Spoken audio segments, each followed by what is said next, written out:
इस ट्यूटोरियल में हम जो ये कंस्ट्रक्शन करेंगे, पहले हम इसको समझ लेते हैं कि ये कंस्ट्रक्शन हमें करनी कैसे है। Draw a pair of tangents, तो पेयर ऑफ टेंजेंट्स मतलब दो टेंजेंट्स ड्रॉ करने हैं to a circle of radius 5 centimetre.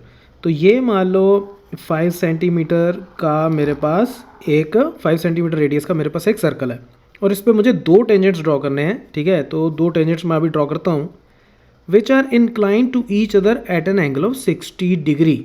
तो जैसे मान लो यहाँ से अगर मैंने ये एक टेंजेंट ड्रॉ किया और यहाँ से एक और टेंजेंट ड्रॉ किया, तो ये आपस में एक दूसरे के ऊपर 60 डिग्री का एंगल बनाते हैं, ये इसका मतलब है। ठीक है, अच्छा देखो, अगर ये मेरे पास सेंटर हो ओ और हमें पता है कि टेंजेंट जो है वो रेडियस के साथ 90 डिग्री का एंगल बनाता है, तो ये 90 डिग्री हो गया। सिमिलरली ये टेंजेंट जो है ये इसके साथ 90 डिग्री का एंगल बनाएगा। ठीक है, तो ये 90, ये 90, ये 60, लेकिन ये ओवरऑल क्या है, क्वाड्रिलेटरल। अगर मैं इसको ओ ए बी सी बोल दूँ तो ओ ए बी सी क्वाड्रिलेटरल हो गई, तो ये उसका चौथा एंगल हो गया। तो चौथा एंगल जब मैं कैलकुलेट करूँगा तो वो मुझे कितना मिल जाएगा, 120 डिग्रीज। ठीक है, 90 + 90 + 60 240 हो गया। तो 360 में से 240 माइनस किया तो 120।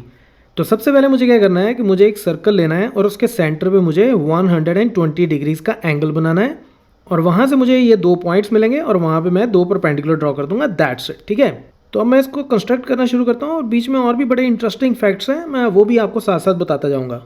तो ये मान लो ये मैंने सेंटर ले लिया। ठीक है, और अब मैं ये एक स्केल लेता हूँ और कंपस को 5 सेंटीमीटर मैं ओपन कर लेता हूँ और अब इस पॉइंट से ये मैं सर्कल ड्रॉ कर देता हूँ।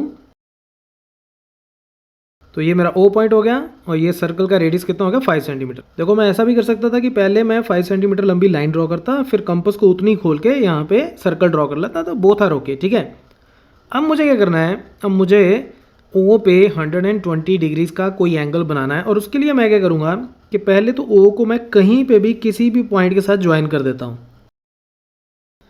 तो ये मैं ओ से एक ये रेडियस ड्रॉ कर लेता हूँ। ठीक है, और अब इस रेडियस के ऊपर मैं 120 डिग्रीज का एंगल बनाऊंगा। अब फर्दर आपको क्या करना है, देखो ये जितनी साइड है ना, ये जितनी है, ये 5 सेंटीमीटर है ना जैसे, तो इतनी ही कंपास खोल के अगर मैं यहाँ से ये एक कट इधर लगाता हूँ और फिर इतना ही इसको फिर से खुला रखता हूँ और एक कट मैं इधर लगा देता हूँ, तो ये पॉइंट और ये पॉइंट को जब मैं ज्वाइन करूँगा तो वो एंगल 120 डिग्रीज का हो जाएगा। क्यों हो जाएगा वो भी मैं आपको समझाऊंगा, पहले मैं इसको ज्वाइन कर दूं। ठीक है, इसको मैं ए मान लेता हूं और इसको मान लेता हूं बी। ठीक है, और अब मुझे क्या करना है, ए के ऊपर मुझे परपेंडिकुलर ड्रॉ करना है और बी पे भी परपेंडिकुलर ड्रॉ करना है। तो उसके लिए ये मैं इसको बाहर निकाल लेता हूँ ताकि मेरे को इसको कंस्ट्रक्ट करना आसान हो जाए। तो अब मैं क्या करूँगा, ये मैंने कंपास ली और इसको मैं कितना भी खोल के ये सबसे पहले मैं ये एक आर्क ऐसे लगाता हूँ। ठीक है, ये मैंने एक आर्क लगाई और फिर यहाँ से एक कट मैंने ये यहाँ लगाया और यहाँ से एक कट मैंने और यहाँ लगाया और फिर कंपास को आप कम ज़्यादा कर सकते हो और यहाँ से एक कट ये और बिना कंपास को चेंज किए यहाँ से एक कट ये। आपको पता ही है 90 डिग्री का एंगल अब कैसे बनाते हैं। तो इस पॉइंट को मैं ए के साथ ज्वाइन करूँ तो मुझे मेरा टेंजेंट मिल जाएगा। सिमिलरली बी पे भी मुझे यही काम करना पड़ेगा। ये कंपास को पहले मैं कितना भी खोल लूँ और ये मैं एक थोड़ी सी लंबी आर्क लगा लेता हूँ जो इस ब्लू लाइन को इंटरसेक्ट करते जाए और उसके बाद कंपास को बिना चेंज किए एक आर्क मैंने ये लगाई और फिर एक आर्क मैंने और लगाई। और अब चाहो तो कंपास का साइज़ चेंज करो या ना करो, इस बार मैं नहीं करता। और यहाँ से एक कट मैंने ये लगाया और यहाँ से भी एक कट मैंने ये लगाया और अब इसको और इसको ज्वाइन कर देते हैं। तो ये दोनों आपस में जहाँ इंटरसेक्ट करेंगे वो मेरा पॉइंट 60 डिग्री का एंगल बनाएगा और वो भी हम मेजर करके देख लेंगे। और अब ये मैं प्रोट्रैक्टर से ये चेक करके देखता हूँ कि ये एंगल 60 डिग्री का बन रहा है या नहीं। तो ये अगर आप देखोगे तो ये एंगल हमारा 60 डिग्री का हमारे पास आ गया। ठीक है, अच्छा अब बात ये है कि ये 120 डिग्रीज का एंगल कैसे हुआ। मैंने क्या किया था, जितना ये रेडियस था उतनी ही एक आर्क ए से यहाँ पे लगाई और फिर यहाँ से एक और लगाई। देखो अगर मैं इस पॉइंट को इसके साथ ज्वाइन करके एक्सटेंड कर लूँ ना तो ये इसके साथ मीट करता होगा, ये भी मैं आपको बता देता हूँ। तो ये भी मैं करके दिखा देता हूँ। तो इसको मैं डी पॉइंट बोल देता हूँ और इसको मैं बोल देता हूँ से ई। अब ओ ई, देखो ओ ई कितना है, ओ ई जो है ये भी 5 सेंटीमीटर होगा, क्यों, ये भी रेडियस है। ओ ए ये भी 5 सेंटीमीटर, ये भी रेडियस है।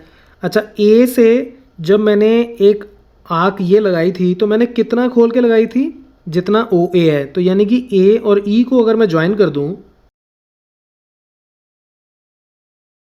तो ये साइड भी मेरे पास 5 सेंटीमीटर आ रही है, राइट। तो ये 5 सेंटीमीटर, ये 5 सेंटीमीटर, ये 5 सेंटीमीटर, तो इसका मतलब ये ओवरऑल ट्रायंगल जो है ये क्या होगा, ये इक्विलेटरल ट्रायंगल। और इक्विलेटरल ट्रायंगल के सारे एंगल्स क्या होते हैं, 60 डिग्री। तो ये एंगल 60 डिग्री, ये भी 60 डिग्री, ये भी 60 डिग्री।